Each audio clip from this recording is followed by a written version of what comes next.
ইউজুল মিয়া ওয়ালাইকুম সালাম। আচ্ছা তোমার কি হয়েছে কত? এত বছর বিদেশে চাকরি করে আসলা, টাকা পয়সা তো অনেক কামাই করছো, হ্যাঁ?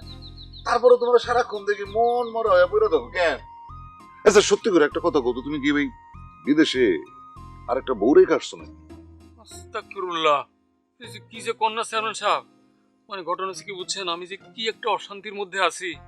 আমার বউ ওই যে ভণ্ড বাবা আসছে না, এই ভণ্ড বাবার পাল্লা পড়ছে। ওই বলো কি, তোমার বউ আবার এই ভণ্ড বাবার ফান্দে পা দিল কেমনে?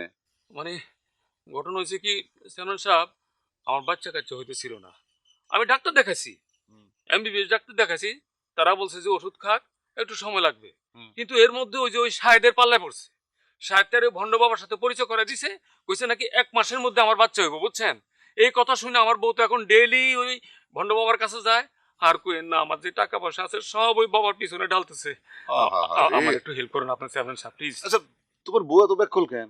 হ্যাঁ, ভণ্ড বাবা তারে বাচ্চা করতে কাইনা দিব? ভণ্ড বাবাকে বাচ্চা বানায়? হ্যাঁ মিয়া, আর সাহেদের কথা কি কমু? মিয়া শরীফুল আলম সাহেব কত বড় বংশের পোলা, ওর যে এত অধপতন হইব এটা আমি চিন্তাও করি নাই। আচ্ছা ঠিক আছে, তুমি চিন্তা করো না, আমি দেখবো না দেখবো না।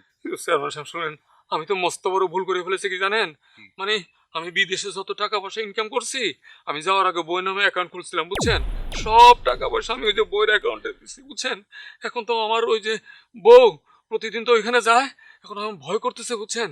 এই যে ভণ্ড বাবা যদি ভুলায় বেলায় যদি সব টাকা নিয়ে নেয়, তাইলে আমার পথের ফকির হওয়া ছাড়া আর কোনো উপায় থাকবো না। আপনি আমার একটু বাঁচান। তোমার তো এটাই হওয়া দরকার, ব্যাককল গুনানকার। হ্যাঁ, এত পরিশ্রম করে টাকা কামাইছো, নিজের অ্যাকাউন্টে না রেখে সব বউয়ের অ্যাকাউন্টে পাঠিয়ে দিছো কেন?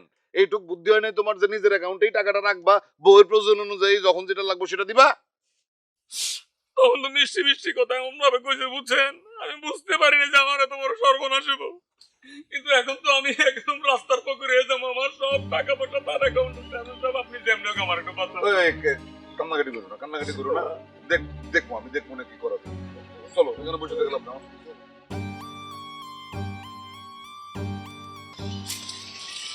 শামসু ভাই ভালো আছো? ভালো আর থাকলাম তো ভাই। আপনার মামা কি কাজ করছে জানেন? আপনার মামা ওই ভণ্ড বাবার পা ধরে 1.5 ঘন্টা বসে আছে।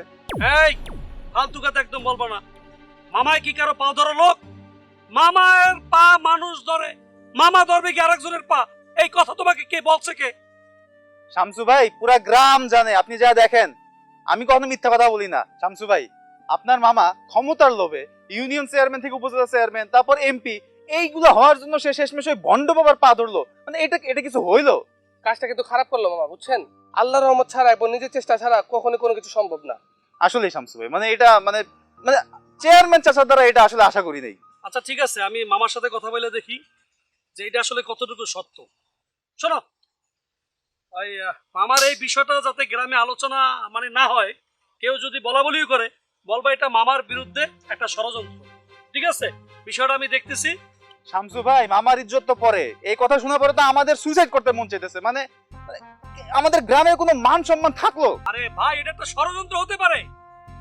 মামা তিনবার নির্বাচিত চেয়ারম্যান, মেয়া বুঝতে হবে এটা তোমাদের। আমি দেখতেছি বিষয়টা, বললাম তো। মামার সাথে আমি এখন আলোচনা করতেছি। ঠিক অবশ্যই আছে শামসু ভাই।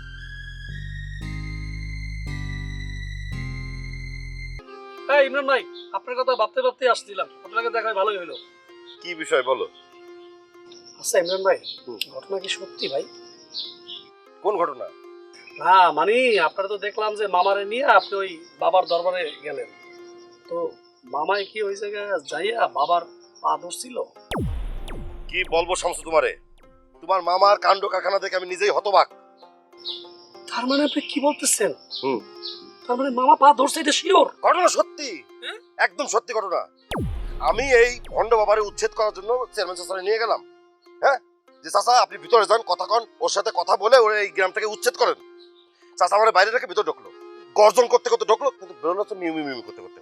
আমি জিজ্ঞেস করলাম যে চাচা কি হয়েছে, কি কথা হইলো, কি দিয়ে কন, কোনো কথাই কয় না, কোনো রিয়াকশনই নেই তার মধ্যে। বলেন।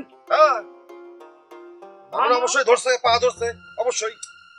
আমি কিছুতেই বিশ্বাস হচ্ছে না যে আমার মামা মানে সে ধরবে একটা মানে পা, মানে আমি। শামসু, তোমার বিশ্বাস হবে না, কারণ তোমার মামা না, তোমরা তো একই রক্ত, একই বংশ। হ্যাঁ সে তো মুড়ি হয়ে গেছে ভণ্ড বাবার, এবার তুমি যাও ভণ্ড বাবার মুড়ি দাও। তোমরা হচ্ছে সব ক্ষমতার লোভী। ভাই মানে সর। আরে ভাই ভাই ভাই হ্যাঁ? মামার কারণে মানে মান সম্মান নিয়েই মনে হয় গ্রামের মধ্যে আটা যাবে না।